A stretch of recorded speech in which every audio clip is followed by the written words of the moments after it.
ஓம் சாந்தி. 8/6/2024 காலை முரளி பாப்தாதா மதுபன். சாராம்சம்.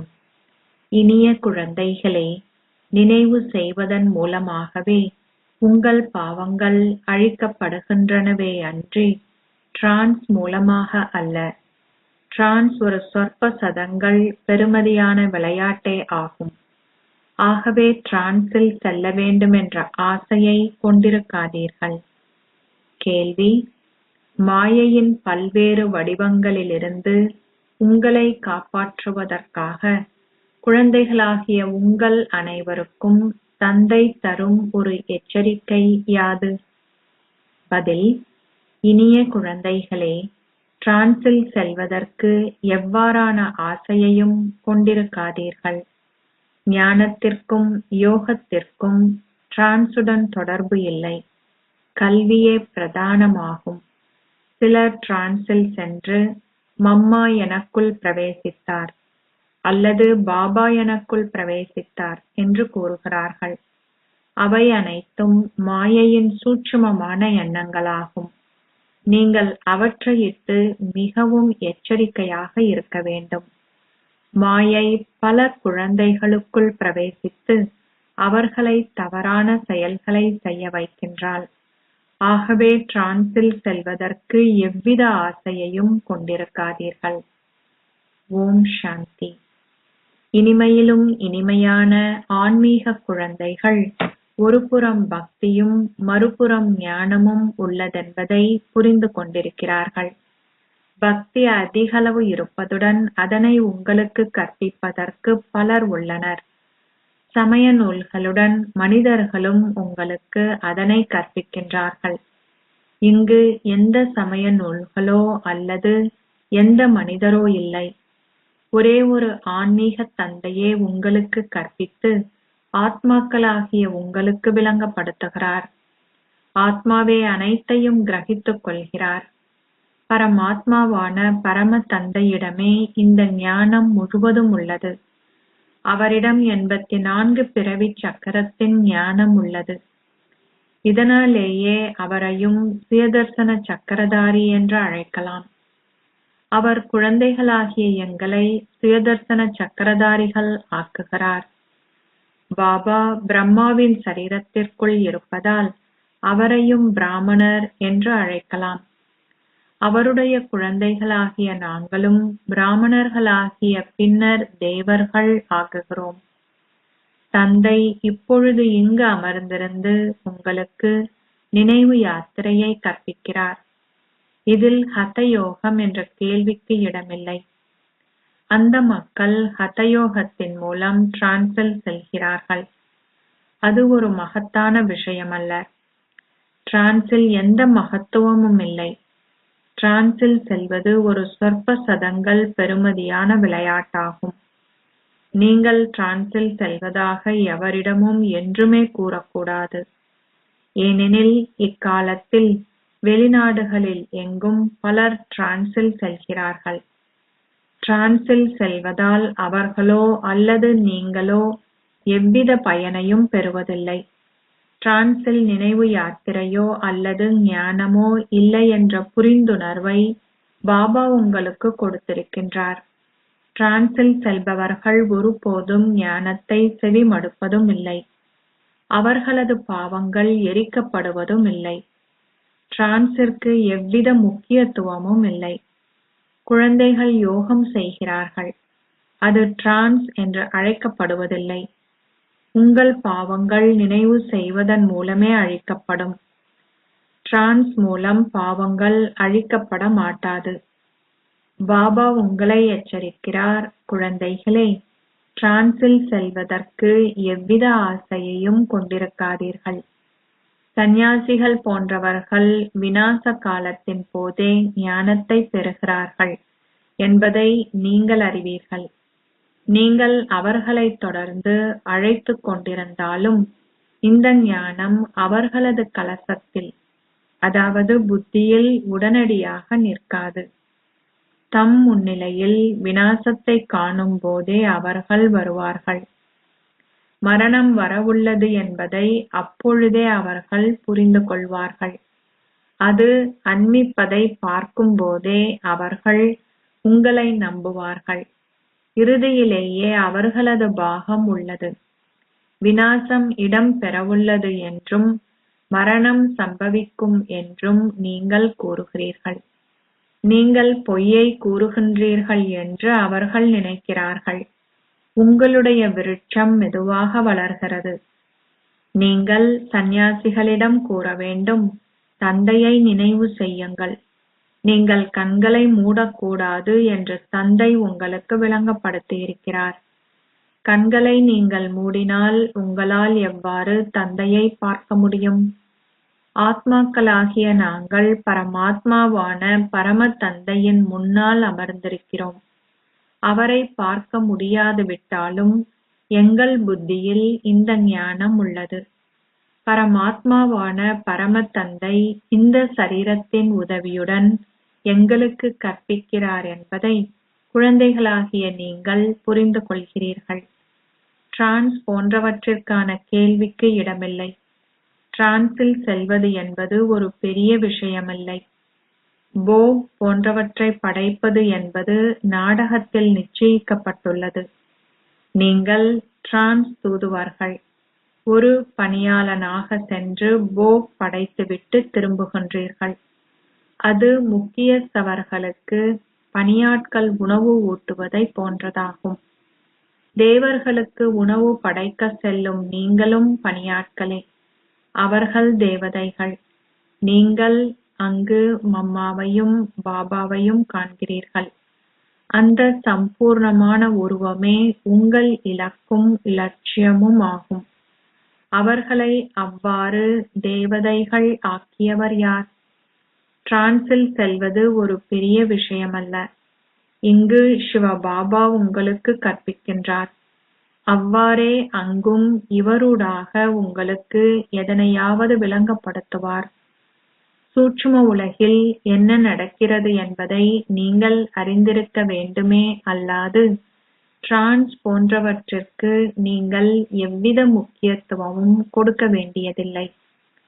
டிரான்ஸில் செல்வதை செய்து காட்டுவதும் சிறுபிள்ளைத்தனமாகும்.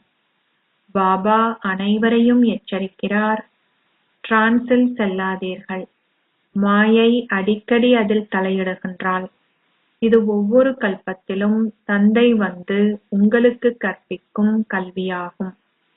இப்பொழுது சங்கம யுகமாகும். நீங்கள் மாற வேண்டும். நாடக திட்டத்திற்கு அமைய நீங்கள் உங்கள் பாகத்தை நடிக்கிறீர்கள். உங்கள் பாகங்களுக்கான புகழ் உள்ளது. நாடகத்திற்கு ஏற்ப தந்தை வந்து உங்களுக்கு கற்பிக்கிறார். நீங்கள் ஒரு தடவை தந்தையிடம் கற்று நிச்சயமாக மனிதர்களிலிருந்து தேவர்களாக மாற வேண்டும். இதில் குழந்தைகளாகிய உங்களுக்கு அதிகளவு சந்தோஷம் உள்ளது. இப்பொழுது எங்களுக்கு தந்தையையும் படைப்பின் ஆரம்பம் மத்தி இறுதியை தெரியும். தந்தையிடமிருந்து கற்பித்தலை பெறுவதால் நீங்கள் மிகவும் சந்தோஷமாக இருக்க வேண்டும். புதிய உலகத்திற்காக நீங்கள் கற்கிறீர்கள். அங்கு அது தேவராஜ்யமாகும். ஆகவே இந்த மங்களகரமான சங்கம யுகத்தில் நீங்கள் நிச்சயமாக கற்க வேண்டும். நீங்கள் இந்த துன்பத்திலிருந்து விடுபட்டு பின்னர் சந்தோஷத்திற்கு செல்வீர்கள். இங்கு நீங்கள் தமோபிரதான் என்பதால் நோய்வாய்ப்படுகிறீர்கள். இந்த நோய்கள் அனைத்தும் முடிவடைய உள்ளன. கல்வியே பிரதான விஷயமாகும். அதற்கு டிரான்ஸ் போன்றவற்றுடன் தொடர்பு இல்லை. அது ஒரு பெரிய விஷயமல்ல. சில இடங்களில் சிலர் டிரான்ஸில் சென்று மம்மா வந்தார் அல்லது பாபா வந்தார் என்று கூறுகிறார்கள். தந்தை கூறுகிறார், அவற்றில் ஒன்றுமில்லை. தந்தை ஒரு விஷயத்தை மாத்திரம் விளங்கப்படுத்துகிறார். நீங்கள் அரை கல்பமாக சரீர உணர்வுடையவர்களாக இருந்தீர்கள். இப்பொழுது ஆத்ம உணர்வுடையவர்களாகி தந்தையை நினைவு செய்யுங்கள். உங்கள் பாவங்கள் அழிக்கப்படும். இது நினைவு யாத்திரை என்று அழைக்கப்படுகிறது. அதனை யோகம் என்று அழைப்பதன் மூலம் யாத்திரை என்று உங்களால் நிரூபிக்க முடியாது. ஆத்மாக்களாகிய நீங்கள் இங்கிருந்து சென்று தமோ பிரதானிலிருந்து சதோ பிரதான் ஆக வேண்டும். இப்பொழுது நீங்கள் யாத்திரையில் இருக்கிறீர்கள். அவர்களுடைய யோகத்தில் எவ்வித யாத்திரையும் இல்லை. பல ஹத யோகிகள் இருக்கிறார்கள். அது ஹத யோகமாகும். ஆனால் இதுவோ தந்தையை நினைவு செய்வதாகும். தந்தை கூறுகிறார், இனிமையிலும் இனிமையான குழந்தைகளே, உங்களை ஆத்மாக்களாக கருதுங்கள். வேறு எவரும் ஒருபோதும் இவ்வாறு விளங்கப்படுத்த மாட்டார்கள். இது ஒரு கல்வியாகும். நீங்கள் தந்தையின் குழந்தையாகியதும் அவரிடம் கற்று பின்னர் மற்றவர்களுக்கும் கற்பிக்க வேண்டும். பாபா கூறுகிறார், நூதன சாலைகளை திறவுங்கள். மக்கள் தங்களாகவே உங்களிடம் வருவார்கள். நீங்கள் அவர்களை அழைக்க வேண்டியதில்லை. அவர்கள் கூறுவார்கள், இந்த ஞானம் மிகவும் சிறந்தது. நாங்கள் இதற்கு முன்னர் இதனை கேள்விப்படவில்லை. இங்கு நடத்தையே சீராக்கப்படுகின்றன. தூய்மையே பிரதான விஷயமாகும். இதனை இட்டே குழப்பங்கள் ஏற்படுகின்றன. பலர் இன்னும் இதில் தவறிவிடுகின்றனர். இந்த உலகில் இருந்தவாறே நீங்கள் எதனையும் பார்க்காதவாறு உங்கள் ஸ்திதி இருக்க வேண்டும். ஒரு தந்தை ஒரு புதிய வீட்டை கட்டும்போது அனைவரது புத்தியும் அந்த புதிய வீட்டில் ஈர்க்கப்படுவது போன்று நீங்கள் உண்ணும் போதும் பருகும் போதும் உங்களுடைய புத்தி அந்த திசையிலேயே இருக்க வேண்டும். புதிய உலகம் இப்போது உருவாக்கப்படுகிறது. எல்லையற்ற தந்தை இப்போது எல்லையற்ற வீட்டை கட்டுகிறார். நாங்கள் ஸ்வர்க்கவாசிகள் ஆகுவதற்கான முயற்சியை செய்கிறோம் என்பது உங்களுக்கு தெரியும். சக்கரம் இப்போது முடிவுக்கு வந்துள்ளது. இப்பொழுது நாங்கள் வீட்டிற்கு சென்று பின்னர் ஸ்வர்க்கத்திற்கு செல்ல வேண்டும். அதனை செய்வதற்கு நிச்சயமாக நாங்கள் தூய்மையாக வேண்டும். நினைவு யாத்திரை மூலம் நீங்கள் தூய்மையாக வேண்டும். நினைவு செய்யும் போதே தடைகள் ஏற்படும். அப்போது நீங்கள் எதிர்த்து போராட வேண்டியிருக்கும். கற்கும் போது எதிர்த்து போராடுதல் என்ற கேள்விக்கு இடமில்லை. கல்வி மிகவும் இலகுவானது. 84 பிறவி சக்கரத்தின் ஞானம் மிகவும் இலகுவானது. ஆனால் உங்களை ஓர் ஆத்மாவாக கருதுவதற்கும் தந்தையை நினைவு செய்வதற்கும் முயற்சி தேவையாகும். தந்தை கூறுகிறார், நினைவு யாத்திரையை மறக்காதீர்கள். குறைந்தது 8 மணி தியாலங்களுக்கு பாபாவை நினைவு செய்யுங்கள். நீங்கள் பௌதீக ஜீவனோபாயத்திற்காக செயல்களை செய்ய வேண்டும். நீங்கள் சற்று உறங்கவும் வேண்டும். இது ஓர் இலகுவான பாதையாகும். உறங்கக்கூடாது என்று உங்களுக்கு கூறப்பட்டால் அது ஹதயோகமாகிவிடும். பல ஹதயோகிகள் இருக்கிறார்கள். தந்தை கூறுகிறார், அத்திசையில் எதனையும் பார்க்காதீர்கள். அதில் எவ்வித பலனுமில்லை. பலர் ஹதயோகம் போன்றவற்றை கற்பிக்கிறார்கள். அவை அனைத்தும் மனிதர்களின் வழிகாட்டல்களாகும். நீங்கள் ஆத்மாக்கள். ஆத்மாவே ஒரு சரீரத்தை எடுத்து ஒரு வைத்தியராகி தனது பாகத்தை நடிக்கிறார். எவ்வாறாயினும் மக்கள் நான் இன்னார் இன்னார் என்று சரீர உணர்வுடையவர்கள் ஆகிவிட்டார்கள். நீங்கள் ஆத்மாக்கள் என்பதையும் தந்தையும் ஓர் ஆத்மா என்பதையும் உங்கள் புத்தியில் கொண்டிருக்கின்றீர்கள். இந்நேரத்தில் பரம தந்தை உங்களுக்கு கற்பிக்கிறார். இதனாலேயே ஆத்மாக்கள் நீண்ட காலமாக பரமாத்மாவிடமிருந்து பிரிந்து இருந்தார்கள் என்பது நினைவு கூறப்படுகிறது. நீங்கள் அவரை ஒவ்வொரு கல்பத்திலும் சந்திக்கிறீர்கள். உலகிலுள்ள ஏனையவர்கள் அனைவரும் தங்களை சரீரமாக கருதுவதில்லை. சரீர உணர்விலேயே கற்பித்தலும் கற்றலும் இடம்பெறுகிறது. ஆனால் நீங்களோ உங்களை ஓர் ஆத்மாவாக கருதியவாறு கற்கிறீர்கள். தந்தை கூறுகிறார், நான் ஆத்மாக்களாகிய உங்களுக்கு கற்பிக்கிறேன். ஆத்மாவே ஒரு நீதிபதியாகவோ அல்லது சட்ட நிபுணராகவோ ஆகுகிறார். ஆத்மாக்களாகிய நீங்கள் தூய்மையாகவும் சதோ பிரதானாகவும் இருந்தீர்கள். பின்னர் நீங்கள் அனைவரும் உங்கள் பாகங்களை நடிக்கும்போது இப்போது தூய்மையற்றவர்கள் ஆகிவிட்டீர்கள். இதனாலேயே நீங்கள் கூவி அழைக்கிறீர்கள், பாபா வந்து எங்களை தூய்மையான ஆத்மாக்கள் ஆக்குங்கள். தந்தை தூய்மையானவர்.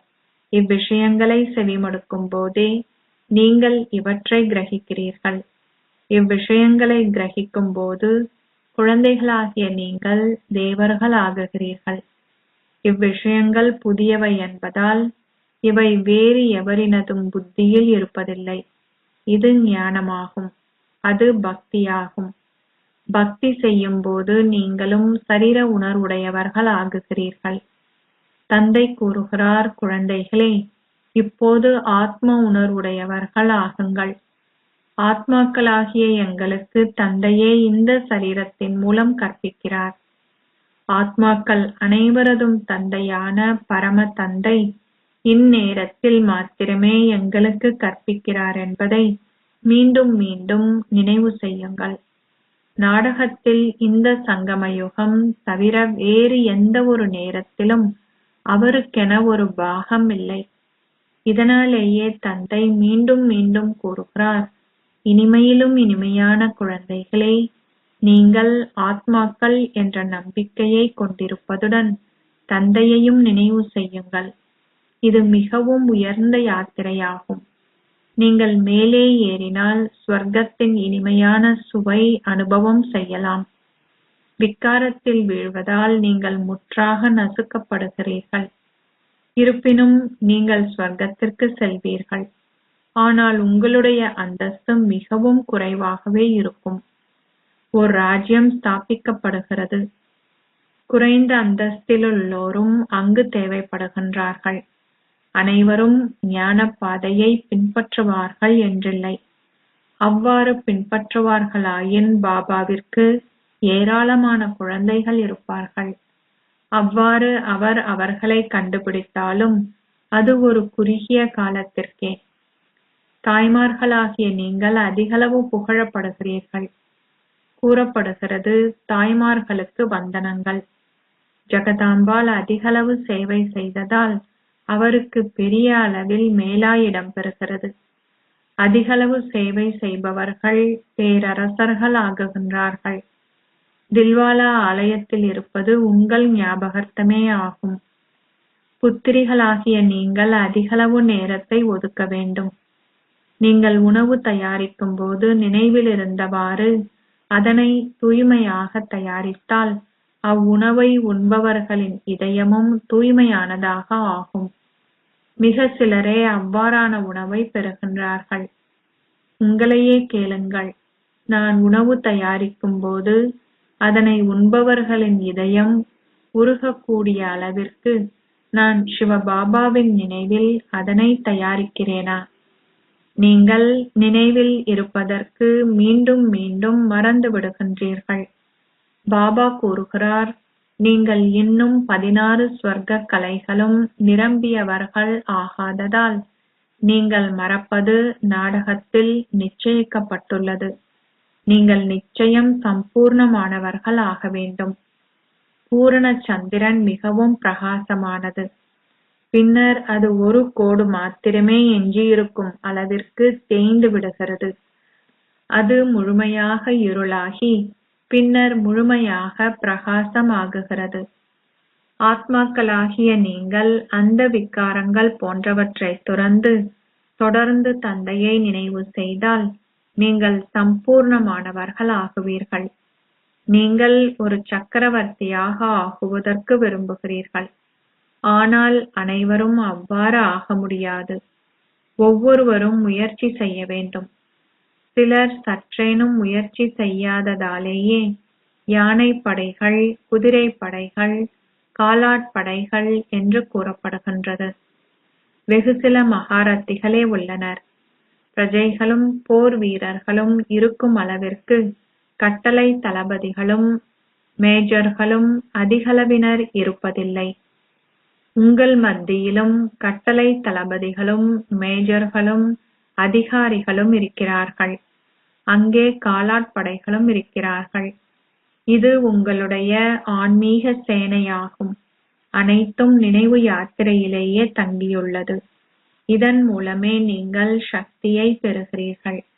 நீங்களே எவரும் அறியாத போராளிகள். தந்தையை நினைவு செய்வதன் மூலம் பாவங்களின் குப்பைகள் எரிக்கப்படும். தந்தை கூறுகிறார், நீங்கள் உங்கள் வியாபாரம் போன்றவற்றை செய்யலாம், ஆனால் தந்தையை நினைவு செய்யுங்கள். நீங்கள் பிறவி பிறவியாக ஒரேயொரு அன்புக்கினியவரின் காதலராக இருக்கிறீர்கள். இப்பொழுது நீங்கள் அந்த அன்புக்கினியவரை கண்டுபிடித்து விட்டீர்கள். நீங்கள் அவரை நினைவு செய்ய வேண்டும்.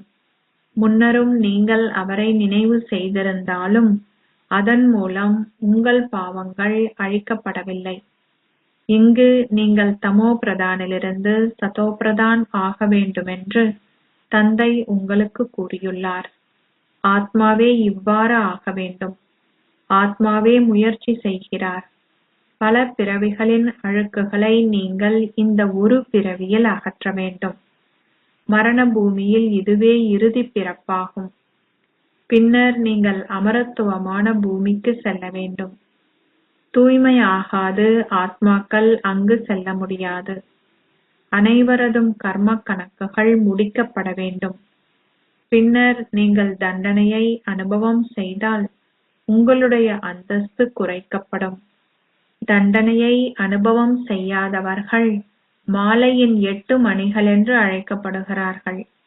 நவரத்தினங்களை கொண்ட மோதிரம் ஒன்று செய்யப்பட்டுள்ளது. அவ்வாறு நீங்கள் ஆகுவதற்கு விரும்பினால் தந்தையை நினைவு செய்வதற்கு அதிகளவு முயற்சி செய்ய வேண்டும். அச்சா, இனிமையிலும் இனிமையான அன்புக்குரிய, எப்போதோ தொலைந்து இப்போது கண்டெடுக்கப்பட்டிருக்கும் குழந்தைகளுக்கு உங்கள் தாய் தந்தையாக இருக்கும் பாப் தாதாவின் அன்பும் நினைவுகளும் காலை வந்தனங்களும். ஆன்மீக தந்தை ஆன்மீக குழந்தைகளுக்கு நமஸ்தே சொல்கிறார். ஆன்மீக குழந்தைகள் ஆன்மீக தந்தைக்கு நமஸ்தே சொல்கின்றனர். தாரணைக்கான சாராம்சம் 1. சங்கம யுகத்தில் உங்களை மாற்றிக்கொள்ளுங்கள். கற்பதன் மூலமும் தூய்மையை கடைபிடிப்பதன் மூலமும் உங்கள் நடத்தையை சீராக்கிக் கொள்ளுங்கள். டிரான்ஸ் போன்றவற்றில் எவ்வித ஆர்வத்தையும் கொண்டிருக்காதீர்கள். 2. உங்களுடைய சரீர ஜீவனோபாயத்திற்கான செயல்களை செய்யுங்கள். ஆனால் நீங்கள் சற்று உறங்கவும் வேண்டும், ஏனெனில் இது ஹத யோகம் அல்ல. எவ்வாறாயினும் நினைவு யாத்திரையை நீங்கள் என்றுமே மறக்கக்கூடாது. நீங்கள் தயாரித்து பரிமாறுகின்ற உணவு அதனை உண்பவர்களின் இதயம் தூய்மையாகும் அளவிற்கு அத்தகைய தூய உணவை மிகவும் யோகயுக்தாகவிருந்து தயாரியுங்கள். ஆசீர்வாதம். ராஜரிஷியாகவும் உங்களுக்கு அதிபதியாகவும் இருந்து உங்கள் சூட்சும சக்திகளை வென்றவர்கள் ஆகுவீர்களாக. நீங்கள் புலன் அங்கங்களை வென்றவர்கள் ஆகுவது இலகுவாகும். ஆனால் உங்கள் மனம், புத்தி, சமஸ்காரங்களான உங்கள் சூட்சும சக்திகளை வெற்றி கொள்வதற்கு சூட்சும பயிற்சி தேவையாகும். ஒரு குறிப்பிட்ட நேரத்தில் ஒரு சமஸ்காரத்தை அல்லது எண்ணத்தை இலகுவாக பயன்படுத்த இயலுமாக இருப்பதே உங்கள் சூட்சும சக்திகளை வெற்றி கொள்வது எனப்படுகின்றது. இதுவே ராஜரிஷியின் ஸ்திதியாகும். உங்கள் எண்ணத்தின் சக்திக்கு நீங்கள் கட்டளை பிறப்பித்ததுமே அரசரின் கட்டளைக்கு ஏற்ப உடனடியாக செயற்படுவதே சுயத்திற்கு அதிகாரியாக இருப்பதன் அடையாளமாகும். இதனை பயிற்சி செய்வதன் மூலம் நீங்கள் இறுதி பரீட்சை தாளில் சித்தி அடைவீர்கள். ஸ்லோகம். சேவை செய்வதனால் நீங்கள் பெறுகின்ற ஆசீர்வாதங்களே அனைத்திலும் மகத்துவமான பரிசாகும். ஓம் சாந்தி.